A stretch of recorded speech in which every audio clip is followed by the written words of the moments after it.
ہمیں اپنے لیے اقتدار نہیں، خوشحال پاکستان چاہیے۔ ہٹایا نہیں گیا ہوتا تو پاکستان آج ترقی یافتہ ممالک میں ہوتا۔ قائد نون لیگ میاں محمد نواز شریف کا کوئٹہ میں پارٹی اجلاس سے خطاب، کہا قوم اچھے لوگوں کا ساتھ دے۔ کوئٹہ میں گفتگو کرتے ہوئے کہا کہ مہنگائی نے غریب کے منہ سے نوالا چھین لیا۔ اللہ کے فضل و کرم سے اپنی قوم کو یکجا کرنے کے لیے، اکٹھا کرنے کے لیے ہم یہاں پہ موجود ہیں۔ ہمارے ملک کو بہت نقصان پہنچا ہے۔ 2017 کے بعد جب مجھے فارغ کر دیا گیا کہ میں نے اپنے بیٹے سے تنخواہ نہیں لی، لہذا وزیر اعظم تمہاری چھٹی، اور فارغ کر دیا گیا، تو اس کے بعد پھر ہماری حکومت کوئی رہتی ہے؟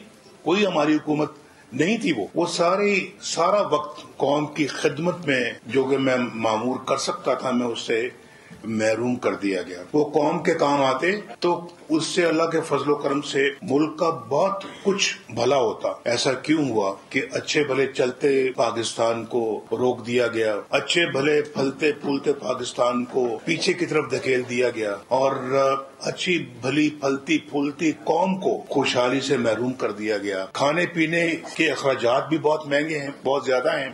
ہر چیز کا ریٹ جو ہے وہ دگنا تگنا 4 گنا ہو گیا۔ ہر چیز مہنگی ہو گئی ہے۔ میں نے کبھی اتنی مہنگائی اتنی تیزی کے ساتھ کسی ملک میں نہیں دیکھی۔